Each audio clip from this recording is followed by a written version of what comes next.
Et bonjour à vous deux. Bon matin. Le deuxième semaine complète de la ligne bleue déjà. En studio avec moi, Laurence Blanchette, Lolly B et Raph BG1, Raphaël Bergeron-Gosselin. Bonjour. Bonjour. Encore un beau week-end, les amis, un beau long week-end, un dernier long week-end avant là, vraiment ce qui s'annonce une saison très chargée. Oui, les derniers moments qu'on a pu porter des pantalons blancs, c'était ce week-end, parce qu'après la fête du travail, on le sait, c'est terminé. La saison des chalets qui est terminée pour Laurence. Ah oui. C'est Laurence. 30e chalet de Exactement, Laurence, c'est saison de chalet se termine avec le début de la vraie saison carabin. Donc c'est là Non, mais que à quoi ça sert d'habiter en ville si tu peux pas aller au chalet le week-end? Absolument. C'est ça ma question, tu sais. À propos. C'est Toi aussi, Raphaël, je me trompe pas dans un chalet ce ouais, un chalet familial dans le coin de la Tuque. Donc, pêche, VTT, relaxer, se coucher tôt. C'est vrai, se coucher tôt. C'est vrai. Oui, mes oncles attendent. On est assis dans le chalet le soir, là, après avoir mangé, puis il fait encore soleil dehors vers 7h30, 8h. Puis ils ont hâte qu'il fasse noir puis pour aller se coucher. C'est vraiment des couches extrêmement tôt et des lève-tôt. À 4h30, 5h, par exemple, c'est debout. Parce que là, faut que tu te lèves tôt pour la dite pêche. Exactement. Donc, eux, c'est vraiment bon. Peux-tu faire noir bientôt qu'on est se coucher, là, parce que se coucher quand il fait clair, c'est un petit peu ordinaire. Mais non, donc on se couche tôt pour vrai. On se lève très tôt et on en profite. Fait que toi, est-ce que t'étais seul sur le quai la nuit à pas te coucher tôt? Non, j'essaie de suivre le rythme. C'est sûr que c'est dur d'être dans le lit à comme 8h30 un samedi soir. T'as amené un petit livre, j'imagine? Un petit livre, mais. Un faux mot peut t'envahir en ce moment-là. Non, écoute, je m'imprègne du moment. On fait comme les autres. As-tu passé un beau week-end, toi, Renaud? Oui, très bien. Week-end familial. Il faisait très beau également. Petite fête familiale. Mon repêchage de football, de fantasy football également dimanche. Grand moment de mon année. Non pas à raison du moment en tant que tel, qui est rempli de calories et de bière. Et de bon marché, et de Tom's le lendemain, effectivement. Shout-out à la pizza 3 viandes qui m'a donné beaucoup de difficultés hier, lundi. Non, écoute, ça, c'est surtout la préparation pour un repêchage de football. Et ceux qui nous écoutent, qui en font également, le savent de quoi on parle. Beaucoup de stratégies, tout ça pour finalement un peu divaguer de ton plan parce que commence à être un peu chaud d'ail. Puis là, être bourré de regrets le lendemain. C'est surprise, des fois, si... Oui, mais moi, ça me rappelle comme mes années universitaires, là, mais comme dans d'autres contextes. Mais tu sais, t'es bourré de regrets le lendemain, tu te demandes ce que ça fait. Mais donc, voilà, ce repêchage-là, je suis quand même content. Là, c'est juste, je suis pas. En tout cas, j'ai changé un peu de plan. C'est stressant, hein? On sait jamais ce que ça va donner. Et je suis un jeune papa, moi. Deux grosses canettes après ça, là, je commence à vraiment avoir des difficultés. Là. Mais pour ceux qui font des fantasy football, des repêchages, pour le football, comprennent c'est quoi. Hier, j'étais dans l'auto en revenant de la Tuque, justement, et là, j'essayais de commencer mon alignement pour cette semaine. Oui. Et là, ma blonde a réalisé que ça débutait, puis elle était comme, ah non, là, ça commence. Moi, je m'ostine avec moi-même, là, je suis choqué, là, je sais pas quoi faire, j'ai des grosses questions existentielles. C'est littéralement, le mot pour mot, ma copine m'a dit hier, ça y est, c'est le début de la saison, tu passes tes dimanches ton cellulaire à être nerveux. C'est un fait. Sans compter les journées de week-end où tu passes avec les carabins, absolument, en fait, en compétition. Absolument. Et là, donc, dimanche, super. Habituellement, des fois, je suis à la maison, puis là, je dépasse sur mon cellulaire à faire, voyons, on donne le ballon au bout de batte, puis là, c'est mon expression de fantasy football. Shout-out aux années 30. Donc, voilà, et on s'est recommencé, mais ça veut aussi dire, donc, le retour de la NFL, ça veut aussi dire vraiment le retour de l'automne et de tout son sport qui arrive, parce que tous les sports professionnels vont s'amorcer, ceux qui n'avaient pas encore commencé. Le hockey est à nos portes, je pense que le tournoi de golf du Canadien va approcher bientôt. Probablement, on va parce que le tournoi de golf des Carabins, là, c'est un lien incroyable. Le golf des Carabins a commencé la semaine dernière. Parce qu'on va y retourner là, donc à nos moutons, là, ces Carabins qui, eux, sont en marche depuis une semaine déjà. Là, c'est la première semaine où on a vraiment beaucoup d'événements sportifs à parler. Raphaël, là, écoute, je vais te laisser commencer avec le sport de ton choix.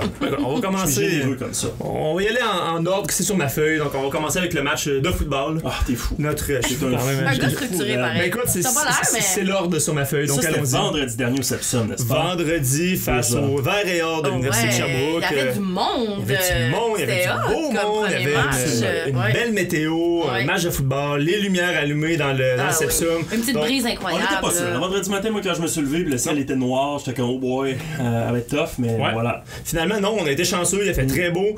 Et écoutez, on l'a emporté, première bonne nouvelle. Donc, les Carabins qui signent une deuxième victoire en 2 matchs. Première bonne nouvelle. Par la suite, si on peut continuer dans le chemin des bonnes nouvelles, notre défensive qu'on parle, on dirait semaine après semaine, depuis, on a déjà parlé. depuis le début de ce podcast-là, la ligne bleue. Encore une fois, extrêmement dominante. Un match à très très bas pointage. Pour vous dire, à la mi-temps, le Vert et Or menait 6-3. Donc on retraite au vestiaire avec, on va dire les choses comme elles sont, une petite crainte quand à la mi-temps t'as fait seulement 3 points, puis l'adversaire, une équipe jeune aussi en Vert et Or, mène 6-3. Tu dis bon ben là, il reste la moitié du match, mais on a des ajustements à aller faire. Ouais. Mais oui, j'allais dire, il me semble que dans les dernières années, dans les derniers matchs qu'on a vus et à domicile et à l'extérieur, aussi souvent les Carabins se sont pas comment on dit ça, il y avait pas plus de points contre que de points pour. Ouais, mais c'est vrai que c'est rare qu'on tire de l'arrière, surtout à la mi-temps, ça peut arriver qu'on concède les premiers points si l'autre équipe fait une belle première séquence, un placement ou un toucher de sûreté, peu importe. Mais c'est vrai que, sauf les matchs face à Laval qui sont souvent extrêmement serrés, là, mais face aux autres équipes du RSEQ, c'est vrai que c'est rare qu'à la mi-temps on tire de l'arrière. Donc c'est une situation que les partisans, nous, même les employés de l'équipe autour, qui gravitent autour de l'équipe, les joueurs, les entraîneurs même sont pas habitués, donc on avait hâte de voir comment on allait se réveiller en deuxième demi. Finalement, on peut pas dire que ça a été un énorme réveil parce que le match a été serré jusqu'à la toute fin. Mais en finale de 18-9. Mais l'important c'est que on l'a emporté, on est allé chercher les 2 points. Puis là, je parlais de la défensive. Qu'est-ce qui a vraiment cloué le cercueil du Vert et Or, c'est l'attaque du Vert et Or était sur le terrain, tente une dernière poussée offensive pour aller chercher très loin, partait de la ligne de 1. Puis qui d'autre que Marc-Antoine Decoy qui réalise sa deuxième interception du match, qui ramène le ballon jusqu'à dans la zone début pour sa 4e interception pour un touché en carrière dans l'uniforme des Carabins. En saison régulière en plus. En saison régulière, Il y en a une en série, il y en a 2 en match préparatoire. Ça fait 7 sont comptés à tous les matchs. C'est parce que le record du RSEQ, on a fait nos petites recherches, 5. Donc si on réussit une autre d'ici la fin de la saison, parce que c'est sa dernière saison avec les Carabins, il va égaliser le record, et pourquoi pas 2 pour battre le record. Mais bon, là, on a réussi une. Ça a vraiment mis fin à la rencontre. On avait réalisé une interception auparavant. Ethan Makonzo aussi qui a réussi une interception dans les derniers instants pour Marc-Antoine, mais lui c'était tout juste avant.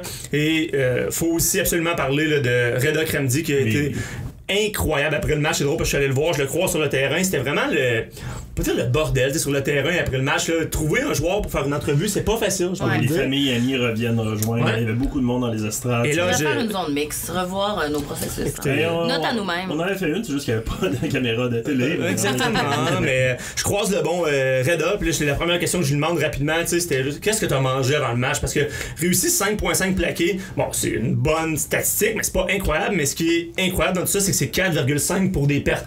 Donc à toutes les fois qu'il plaquait l'adversaire, c'était derrière la ligne de mêlée. L'adversaire reculait. Donc pour réaliser ce genre de plaqué, il faut vraiment que tu comprennes le jeu. Il faut que tu anticipes ce qui va se passer pour pouvoir exactement pour ça être prend de la vitesse, mais comme tu dis, ça prend de l'instinct aussi. Ça, je pense que c'est quelque chose qu'on avait remarqué dès le début. Moi, je me souviens à son premier match préparatoire contre Toronto il y a 2 ans. Puis t'as dit, ce gars-là va pouvoir contribuer rapidement là, parce qu'il a vraiment un bon instinct. Des fois, c'est la transition du collégial au niveau universitaire. C'est pas que t'es pas athlétique assez. C'est souvent des jeunes qui sont au sommet de leur art, de leur forme. C'est vraiment là, le point de vue instinct, lire le jeu sur ton défense, comprendre. Et ça prend d'anticipation, comme tu dis, parce qu'on regarde des reprises, je les ai réécoutés hier. C'est tous des jeux où écoute, il lit le jeu avant même qu'il y ait lieu. Puis il y en a un, c'est important. Là. Un, c'est plaqué pour une perte qui est une perte de 5 verges. Le Vert et Or était cogné à la porte des buts. Je pense à la ligne de 2 ou 3 des Carabins, prêt à marquer un toucher. Tente une course à l'extérieur. Reda dit absolument non merci. Il repousse de 5 verges. Là, ça les force à faire un deuxième élan. Il ratire finalement, c'est pas content d'un petit placement parce que sinon, t'es à la porte des buts, tu peux marquer un toucher. Là, ça, c'est un jeu extrêmement important. Il y en a eu quelques-uns jeux très très importants. Sherbrooke en a réussi un en début de rencontre aussi. Là, sur notre première, comme la semaine d'avant, Concordia, notre première séquence offensive a été la meilleure du match. On s'est rendu jusqu'à la ligne de 5 de Sherbrooke. Sur un 3e essai, on décide d'y aller pour le toucher. On y va sur un 3e essai. Finalement, Sherbrooke nous arrête. Donc, gros jeu de la part de Sherbrooke en commençant. Et plus tard, ça c'était au 4e quart, si je me trompe pas. Donc, à ce moment-là, j'ai pas le pointage exact, mais c'était très, très serré. Là. Puis, Dimitri Morin qui lance une belle passe à Raphaël Major-Dagenet pour un gain de 43 verges. Notre plus longue passe du match. Ouais. Finalement, ce long gain-là nous permet d'aller chercher un placement. C'est 8-6, je me trompe pas, après à ce moment-là. Exact. Ouais, c'était 8-6. Exactement. Donc, on fait le placement de la victoire. Après ça, Marc-Antoine, comme je disais, avec son interception qui vient rajouter les points supplémentaires. Mais donc, quelques faits saillants, quelques gros jeux qui ont fait en sorte qu'on l'a emporté. Mais écoutez, autant que à date, nos 2 matchs, ça a été serré. L'autre équipe, que ce soit les Steniers ou le Vert et Or, avait une chance de remporter le match sur leur dernière séquence offensive. Mais bon, c'est pas ce qu'on souhaite quand on fait partie de l'organisation, mais reste que ça donne des matchs un peu excitants. Dans les dernières années, il y en a qui parlaient de la parité au football universitaire. Ouais. Ben là, on peut dire que cette année, à date, on n'a pas trop à chialer sur ce point-là. Là. Oui, parce qu'on va en reparler un petit peu plus tard dans la semaine, dans l'épisode Le tailgate de la ligne bleue jeudi, pour mettre la table pour le duel contre les Redmen samedi. Ouais. Pardon, qu'a dit j'ai Redmond? L'Université McGill. Oui, c'est vrai. Tout à fait. Nouvelle saison, nouveau nom. Voilà, c'est la première fois. Le nouveau pas de nom, dans le fond. Pas de nom, c'est ça. Les pas de nom de McGill. Donc, j'ai fait cette erreur-là une première fois. En théorie, j'aurais pu la recommencer, puis je vais l'enlever au montage. Donc, on met la table plus tard pour cet affrontement-là. Ben, on a McGill a amorcé sa saison avec beaucoup d'aplomb, une grosse victoire contre Concordia. On en parlera ça plus tard cette semaine, mais donc, il y a beaucoup de parité, place à des matchs très serrés. Je pense qu'effectivement, de leur propre aveu, l'attaque est peut-être pas où elle devrait être en ce moment au niveau de son jeu. Beaucoup d'erreurs mentales, c'est sûr, d'exécution, il y a des petites erreurs mentales, des pénalités coûteuses, que ce soit de retenir ou des jeux de la rudesse, des trucs comme ça, des ballons échappés, tout, c'est des petites erreurs mentales qui restent à peaufiner, mais Marc-Antoine de quoi je trouve le dit avec beaucoup de justesse dans ses entrevues d'après-match vendredi dernier. Toute bonne équipe traverse l'adversité. Et c'est ça qui bâtit une équipe championne. C'est pas, je pense que c'est comme presque impossible de traverser une saison sur des eaux calmes et plats et gagner par des grandes marges de points à chaque fois. C'est rare et il faut voir ça comme une occasion de grandir et qui sait gagner des leçons pour plus tard dans l'année là, quand ça va compter vraiment. Ça, je trouve que Danny, notre entraîneur-chef, a bien rajouté à tout ça. Il disait, tu sais, ça, c'est des victoires de caractère. Quand t'as pas joué ton meilleur football puis que tu réussis à l'emporter pareil, en bout de ligne, on a les 2 points puis ça prouve qu'on a du caractère. Puis il dit, à un certain moment d'une saison de foot, tu vas en avoir besoin de caractère. Fait qu'une équipe que son caractère n'est jamais testé, ça veut pas dire qu'elle en a pas, mais tu vas le découvrir au match où tu en as le plus besoin. Là, on a été testé 2 fois en 2. C'est pas probablement si on demandait aux entraîneurs est-ce que c'est ça que vous voulez. Non, mais reste qu'on sait qu'on a du caractère, qu'on sait que contre des meilleures équipes, on va être capable d'encore élever notre caractère puis de probablement leur donner un match. Dans l'ensemble, un bon match, une autre victoire, c'est ça qui compte, hein? 2 victoires et une défaite, c'est l'important. Coach King. On passe au prochain, on s'en parle plus tard cette semaine. Il y avait autre chose, il y avait, si je me trompe pas, un programme double aussi contre le Vert et Or de soccer mercredi. Ouais, programme double pour ouvrir la saison, un mercredi, fin après-midi, pluvieux. Très pluvieux. Et il pleuvait beaucoup et on s'attendait, pour être honnête, à ce qu'il n'y ait pas beaucoup de partisans dans les estrades parce que bon, un mercredi après-midi à 3h, les gens travaillent, ont des cours, il pleuvait beaucoup, mais j'ai été étonné parce qu'il y avait... Il y avait du monde à messe, là. Il y avait du monde, il y avait même des parents qui sont probablement libérés de leurs emplois. Je pense que Polytechnique et HEC avaient commencé leur cours, mais les étudiants de l'IDEM n'avaient pas débuté, donc il y avait beaucoup d'étudiants, beaucoup d'anciennes et d'anciens aussi qu'on a vu dans les estrades. Donc bref, les partisans des Carabins étaient au rendez-vous pour venir encourager leur équipe et on va commencer avec les filles. Je pense que cette énergie-là s'est fait ressentir sur le terrain parce que... C'était le deuxième match. Qui était le deuxième match. On commençait avec les gars, mais j'ai pas le choix de commencer avec les filles parce qu'on l'a emporté 11-1. Oui. Au soccer, là, 11-1, ça c'est comme, on fait souvent des parallèles avec le hockey, là, parce que c'est comme si on l'emportait 40-3 là, environ. Je veux dire, marquer 11 buts au soccer, c'est énorme. Et c'est aussi la rapidité avec laquelle on s'est imposé. Là. J'ai pas les statistiques exactes, mais je pense qu'après... Il y avait 3 buts après 5 minutes, il y avait 11 buts. À la 11e minute, c'était 5-0. Bon. Et à la 15e minute, c'était 6-0. Fait que ça, c'est un but aux 2 minutes environ. Là, c'était but après but après but. Et pauvre, quand même, il faut le souligner. Là, la gardienne adverse, on pourrait dire, mettre ça sur sa faute, qu'est-ce qu'elle a fait, pas capable d'arrêter un ballon. Bon, c'est sûr qu'elle a probablement pas connu le match de sa vie, mais c'était vraiment une cohésion d'équipe qu'on n'avait pas du côté de Sherbrooke. Là. À plusieurs reprises, la défensive lui remettait le ballon à sa gardienne, mais coller sur elle, puis là, la pression de nos attaquants faisait en sorte qu'on récupérait le ballon avant la gardienne. On en avait juste à pousser le ballon d'un but. Megan Sauvé a marqué son 3e but ainsi. Exactement. Megan Sauvé qu'on reçoit en entrevue demain Oui. Megan qui va être ici. Donc, Megan qui a réussi un tour de chapeau, notamment, elle n'est pas la seule. Il y a aussi Neida Balbaki. Donc, deux de nos joueuses qui ont commencé la saison en force avec un tour de chapeau. Mais ça promet ça, là. Au-delà de son. Parce que c'est une recrue, je ne me trompe pas. Une recrue qui étudie en médecine dentaire. Voilà, puis au-delà de son tour de chapeau, là, elle était de toutes les actions vraiment impressionnantes. Ouais. Très impliquée défensivement et tout. À surveiller, c'est une belle surprise. Ouais, vraiment. Et ce qui est drôle avec ces matchs-là, c'est qu'on l'emporte 11-1. Ouais. Et après le match, donc mercredi en soirée, on était deuxième au classement RSEQ derrière le Rouge et Or qui, eux, ont vaincu, les filles, ont vaincu les Steiners de Concordia 10-0. Donc, on n'a pas accordé de but. Donc, en théorie, ont un meilleur ratio. Reste que ça veut rien dire. Je pense que c'est ça, le prix d'égalité, c'est le nombre de buts accordés. Ouais. On était quatrième au classement à ce moment-là parce qu'on avait accordé un but et il y avait trois jeux blancs. Donc, mais tu sais, peu importe notre position au classement après un match. Parce qu'il y avait un deuxième match pour les filles vendredi soir à Bishop. C'est là on l'a emporté plus, je veux dire, humblement, 2-0, mais quand même une belle victoire. On est plus habitué ces petites victoires-là. Exact, une petite victoire de 2-0. Et c'est Fatima Garcella, pas encore habitué de prononcer son nom. C'est une autre recrue. Donc on voit que la semaine dernière, je parlais il y avait quelques joueuses d'Impact qui avaient quitté, mais on voit deux recrues qui se sont vraiment imposées pour nos joueuses. Donc c'est elle qui a marqué les 2 buts. Une recrue aussi qui étudie en génie biomédical, donc médecine dentaire, génie biomédical, des tours du chapeau, 2 buts. Je pense que la relève en soccer féminin est pas inquiétante. Ah, puis c'est une belle victoire. Puis je dis, moi, j'ai pas vu le match ce vendredi, mais celui mercredi, c'était vraiment impressionnant. Ouais. On va voir à long terme si c'est parce qu'on a une très bonne équipe aussi, le Vert et Or en arrache un peu. Là. Ça, c'est seulement le temps nous le dira. Mais c'était vraiment impressionnant parce qu'il y a eu 11 buts, mais à la fin du match, elle tirait moins, se faisait plus de passes pour essayer d'écouler le temps. Ouais, écouler le temps, puis on a l'esprit sportif. On a laissé du terrain à beaucoup de jeunes joueurs qui en auraient probablement. Ouais, puis il y a des joueurs qui n'auraient pas vu de terrain si ça avait été plus serré. Donc, c'est une belle victoire qui fait du bien. Et pour les hommes aussi, une victoire de 1-0 face à Sherbrooke. Mais je pense pas qu'on a assez de doigts ici dans la pièce en ce moment pour calculer le nombre de chances de marquer qu'on a eu. Notamment Mouad Ouzane, un de nos attaquants qui aura la tâche de remplacer Fred Lajoie-Gravel, a eu je sais pas combien de chances de marquer.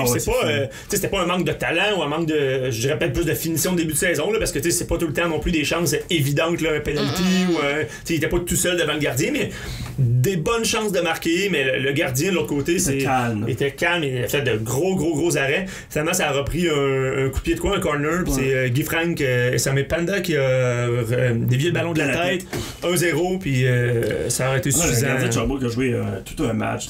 C'est un peu à l'inverse de sa collègue qui est du côté féminin. Ça a été plus ça allait pas, là. Je pense qu'elle est sortie plus souvent de son vue que moi je suis sorti depuis jeune enfant. Là, ça c'était épouvantable. Et ce n'est pas peu dire. C'est fait que c'était un peu partout, all over the place. Là, chez les hommes, là, toute une performance du gardien. Je beaucoup. Donc ça fait une victoire un peu plus serrée, 1-0, mais il reste encore une fois l'important, c'est la victoire et on l'a eu. Absolument. Et donc, il y avait aussi du golf. Du golf. Moment, mercredi, jeudi. Exactement. Premier omnium à Bishop. À Bishops, donc nos garçons qui ont terminé en 3e place et nos filles en 2e place. Donc du côté des gars, on a terminé à 37 coups de la tête qui est occupé par le Rouge et Or, une puissance en golf masculin depuis plusieurs années. Et les Gators de Bishop, quand même, à souligner de notre bon collègue Marty Rourke. Qu'on salue. Exactement, mais qui ont fini en 2e place parce que c'est quand même cool pour eux à domicile de terminer en 2e place. Et si on regarde le classement des dernières années, c'est rare qu'ils arrivaient à terminer devant nous ou devant le Rouge et Or. Bon, là, on terminé en 2e place, mais à domicile, le Omnium. Donc, félicitations à eux. Nous, on a pris la 3e place. Félix Normand qui a été notre meilleur athlète avec une 8e place. Et du côté des filles, 2e position, excellent, 45 coups de Laval. Et c'est Éolie Delille qui a été notre meilleure joueuse avec une 3e position quand même. Félicitations. Et fait à noter aussi Félix Normand et Mylène Limoges, là, donc deux de nos très bons athlètes qui ont remporté respectivement le championnat masculin et féminin du club Laval sur le lac, là où les athlètes carabins s'entraînent. Donc, c'est pas un petit club non plus, là, c'est un très bon club. Oui, donc il y a de très bons joueurs qui jouent là et tu peux me corriger, dans le fond, les joueurs sont membres là-bas. Là. Quand t'es joueur carabin, t'es membre là-bas, c'est là qu'on s'entraîne. Donc, par le fait même, chaque club de golf, pour ceux qui sont pas habitués, fait toujours un championnat à la fin de la saison parmi les membres. Et Félix Normand et Mylène Limoges l'ont emporté, donc chez les gars, chez les filles. Donc, ça prouve, parce qu'il y a de très très bons joueurs là, plus âgés, qui jouent depuis beaucoup d'années. Ouais. Et c'est 2 joueurs universitaires qui remportent le championnat. Donc, félicitations à eux. On les félicite. au même moment, pas au même moment, pas en tout. Dimanche, l'équipe de rugby féminin a commencé sa saison à Concordia. L'équipe de rugby féminin qui a débuté sa saison. Ça n'a pas été un match facile pour les Bleus qui sont inclinés 43-12 face aux Steniers de Concordia. Mais je pense que ce qui a tué vraiment l'équipe, ça a été le début de match parce que les Steniers, eux, étaient prêts dès le début et se sont forgés une avance de 31-0. Donc 31-0, je pense que dans pas mal tous les sports, c'est difficile à remonter. Le confirmer, au rugby, c'est quand même difficile à remonter un déficit de 31 points. C'est difficile à remonter en ce sens qu'un essai c'est 5 points, convertir c'est 2 c'est points. Long à faire puis l'autre équipe n'arrête pas d'en faire. Donc ça s'est quand même terminé 43-12, donc on a réussi à les ralentir et nous à aller inscrire 12 points. Mais c'est ça, c'est le fait qu'on n'était pas prêts dès le départ, je vais dire. On leur a donné la chance de prendre l'horaire d'aller et au dire de l'entraîneur chef Michel François, c'est vraiment un manque de communication au début. Il disait on jouait vraiment pas comme... Tu sais, des fois, on entend les entraîneurs dire on n'a pas joué au sommet de nos capacités, mais là, il dit c'était pas tant ça, c'est juste on n'a pas joué notre style de jeu. T'sais. Il dit on aurait pu bien jouer, mais c'est pas ça qu'on avait pratiqué, c'est pas ça qu'on avait préparé. Les filles se sont laissées probablement mener par le style de jeu de Concordia. Exactement, donc c'est à la mi-temps qu'ils ont réajusté le tout, et ça a apparu sur la feuille de pointage finalement, mais reste que bon, on commence avec une défaite de 43-12. Il va falloir faire les ajustements pour les matchs à venir. Absolument, et parlant de matchs à venir, vendredi, programme double de soccer ici au Sepsum. Un week-end assez chargé, donc ça commence vendredi avec du soccer de très haut niveau contre le Rouge et Or. Ouais, face au Rouge et Or, donc les femmes et les hommes. Et tantôt, je vous parlais là, que Laval, du côté des filles, avait battu Concordia 10-0. Donc, tu sais, notre équipe de soccer féminine qui va avoir un bon test ce vendredi. Les gars aussi, Laval, qui représente toujours une puissance là, au sein du RSEQ. Sinon, en même temps, pas très loin, à quelques mètres, il va avoir le premier match préparatoire de notre équipe de hockey féminine. Donc, dans l'aréna, on joue contre les anciennes carabins, enfin, ceux qui sont encore en mesure de jouer. Et tout, c'est le fun. C'est ça, c'est pas le match le plus intense et sérieux, là, mais reste que pour ceux qui s'ennuyaient de voir les joueuses de hockey sur la glace, ça débute ce vendredi. Quand t'es vétérante, là, t'as des choses à. Mais il y a toujours quand même, c'est ça, il y a une petite rivalité, là. Exactement, tu veux prouver aux petits, parce que là, les finissantes, il y en a qui sont pas nécessairement finissantes de l'an passé, là. Donc, tu sais, il y en a qui sont un peu plus âgés, là, fin vingtaine, exemple. Puis il y a des recrues de 18 ans, 19 ans, là. Des jeunes pousses. Exactement. Puis là, tu veux des fois leur montrer que oui, là, c'est leur tour, mais que toi, t'es encore là. Donc, je disais que c'était pas toujours les matchs les plus intenses et tout, mais il y a quand même une rivalité qui s'installe. Absolument. Puis, en bout de ligne, c'est un match préparatoire et du côté du hockey féminin, là, on vise toujours le championnat canadien à la bannière. Donc, ça commence ce vendredi, cette préparation-là en vue du championnat canadien qu'on veut aller remporter comme à chaque année. Et oui, et il y a du rugby aussi en fin de semaine sur la route. Ouais, sur la route, les gars débutent leur saison à l'étranger à Bishops vendredi soir et les filles vont être à McGill dimanche après-midi. Et finalement, on va en parler plus tard cette semaine, mais il y a aussi du football à McGill. Exactement. Donc, on va parler beaucoup de McGill en fin de semaine, mais samedi, les gars de foot s'en retournent sur la route, pas très loin, mais on s'en va à McGill pour affronter McGill. Oh, c'est prêt à corriger. Incroyable. Pour affronter les McGill. Les hommes de Merci Laurence, merci Raphaël. On se reparle très bientôt. En fait, on se reparle demain pour l'entrevue de la semaine. On reçoit en entrevue donc Mégane Sauvé de l'équipe de soccer féminin qui a remporté ses 2 premiers matchs de la saison. Elle nous parle de ça, de son été aux Universiades à Naples et de tout ce qui s'en vient pour elle, des beaux projets, beaucoup de bons soccer. On s'en reparle demain et nous on vous dit donc au revoir. Salut.